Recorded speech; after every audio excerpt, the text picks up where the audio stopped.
When we get to the yard, we're ready to do big things. From the job site to the ballpark, we come together and gear up with pride. Ready to perfect our craft and dare to be great. Strauss High Performance Workwear is proud to partner with Major League Baseball, celebrating the preparation and dedication it takes to safely get the job done. Because whether you're on the field or in the field, your gear is a source of pride. Strauss and Major League Baseball. Gear up, go yard.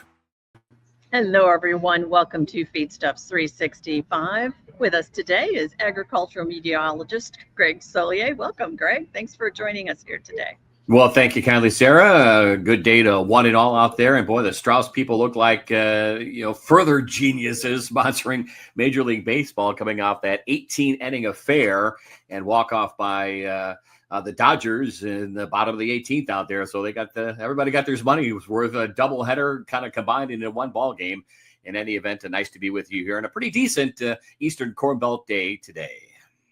Yeah, it's been quite a World Series so far. Looking forward to seeing where it goes from here. But of course, we want to recognize our weather sponsor, Strauss Workwear, which same thing you see on the helmets there at the World Series and Major League Baseball. But Strauss is a family-owned global company in its third generation of designing, manufacturing, technical workwear, and footwear for farmers and craftsmen. Strauss, it's a tool you wear. So, Greg, let's put up your slides here and let you take it away. Okay, welcome to a Tuesday, 28th of October. The month rapidly winding on down, but ramping on up is the weather here in several places across the eastern half of the country, although you can see a system coming ashore in the Pacific Northwest. That atmospheric river is temporarily winding down. Meanwhile, it's an offshore flow and a little Santa Ana effect into parts of Southern California around the clockwise high that's out there towards Yellowstone. Meanwhile, you can see some rain and rains that will be picking up during the course of the afternoon.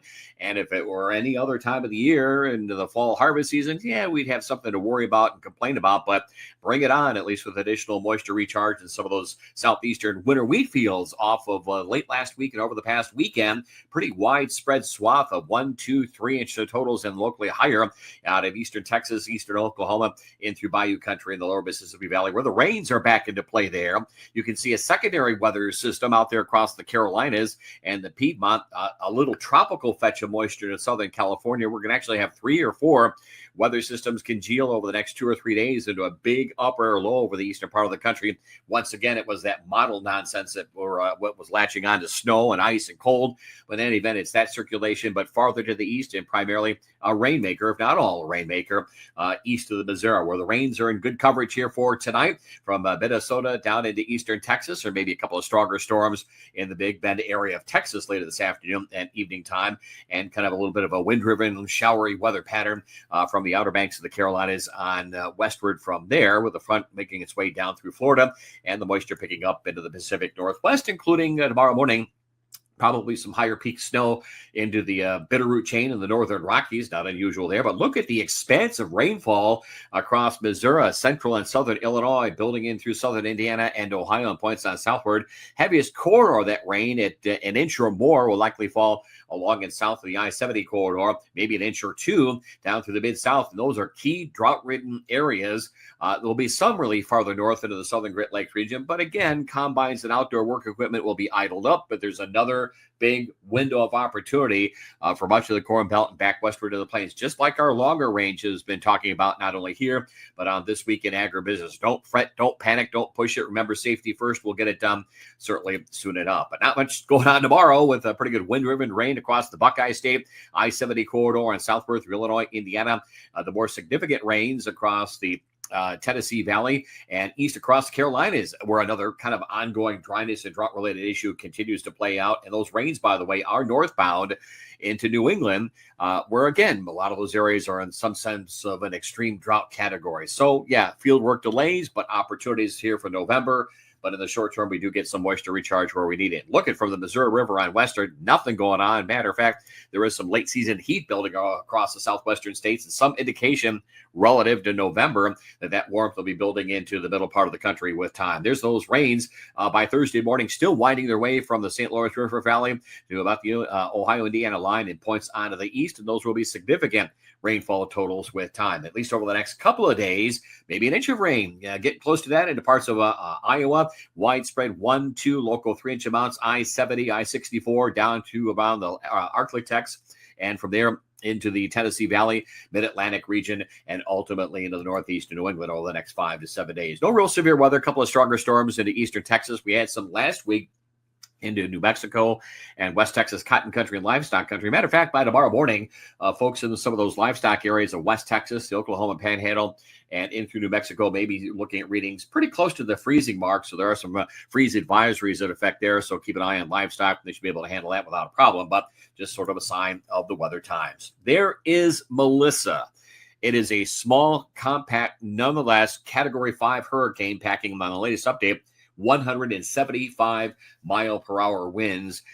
There may be just complete and total utter devastation through Jamaica, Haiti, Hispaniola, some of those island chains north and northeast. From there, it is a slow north-northeast track at just 7 miles per hour. Catastrophic rain and flooding that you can see what goes down there into the Caribbean island chains.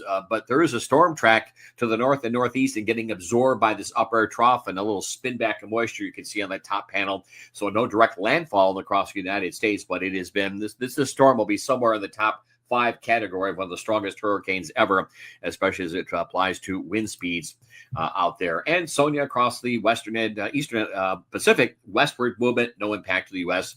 whatsoever. High temperatures for the day today in the cloud cover of the rain areas into the upper 40s and 50s, and we'll hold up in the 50s to near 60-degree readings across the southern Great Lakes region. A cool day and a damp day's worth of weather into the Carolinas, upper 40s and 50s there. That is certainly significantly below average. Still a bit cool for the time of year. Daytime readings in the upper 40s and 50s across much of the plains, Ohio Valley. Some warmth relative to the time of year through the northern Great Lakes region. That is the Friday outlook. And by Monday of next week, look at the warm-up. We talked about that summer ridge in relation to early November over the southwestern reaches of the country. They'll be pushing 90 still, but look at the 50s and 60s across much of the western Corn Belt into the plains and down through Texas, some 70s and low 80s, unusually mild air for the early part of November. And that's probably the story going forward, at least for the first week to 10 days to maybe almost 2 weeks for the month of November. No real cold in sight. Again, down into the 32 to 35 degree readings, low temperature readings for tonight into the southern high plains. A bit cool in the southeastern states, but no real big cold air intrusion whatsoever. Just milder at night, cooler by day in those rain areas of the southeastern states, Tennessee Valley and Mid-Atlantic region going forward. Going forward here the next 5 days, you can see some bending or troughiness over the middle part of the country. That will tend to ebb and flow as we get little clipper systems to dash on through this very fast, energetic flow. There's such a range of temperatures at the surface. It also translates to readings in a wide range up aloft.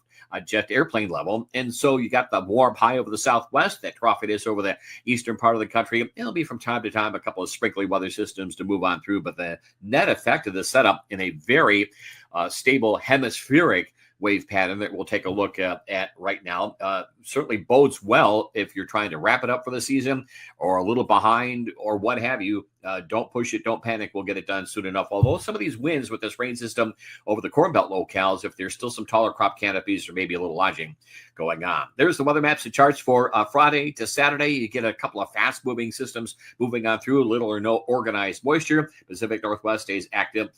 Temperatures, again, a bit cool for the Great Lakes and the northeastern states, but no big moisture outbreaks expected. Next 7 days really comes down to the next 3 or 4 out of the eastern plains, Ohio Valley, and into areas of the Northeast and New England. And roughly from the Missouri on westward till you hit the Cascades, nothing going on in the moisture department. There's the drought monitor from late last week, and you can see the areas that are still in need of moisture and will get substantial moisture into the Ozarks, eastern Texas, the Arklatex, lower Mississippi Valley. The northern end of that rain shield should catch some of the worst extreme drought areas of Champaign County, out around Ball State, Logansport, Indiana, Fort Wayne, out through Defiance and Napoleon, Ohio, and with time into the Northeast and New England. So harvest and field work delays, but we'll get caught up here sooner than later, much sooner than later.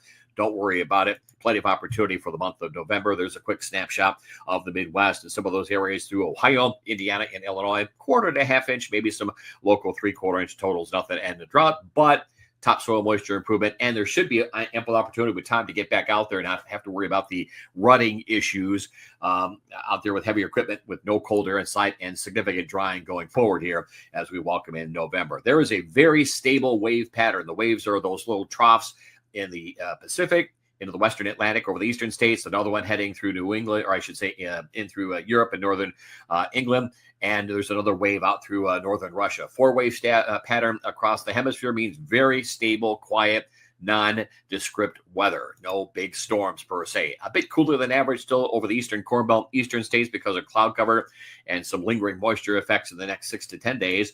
But we see a nice turnaround in temperature readings here. No big livestock stress, opportunities to get feed stocked up for the wintertime season, outdoor work in great shape. You want maybe some cooler soil temperatures, and we'll continue to see those over the eastern part of the country. No big moisture except for the Pacific Northwest, some lingering instability showers downwind of the Great Lakes region in the next 6 to 10 days and through at least probably the first 2 weeks of November. Not a lot going on. Things continue to be running optimally on our long-range weather forecast. It's probably as good as we can possibly do it for you. And so it goes around here. The next live stream on the Wednesday, the 12th of November, we'll update the winter forecast at that time. So, Sarah, there's a quick update from the weather office here. Safe travels and weather in great shape. And we'll see what transpires with the Blue Jays and the Dodgers going forward to the World Series here. Game 4 coming on up. Exactly. And we'll touch base with you on Friday. Thank you so much, Greg.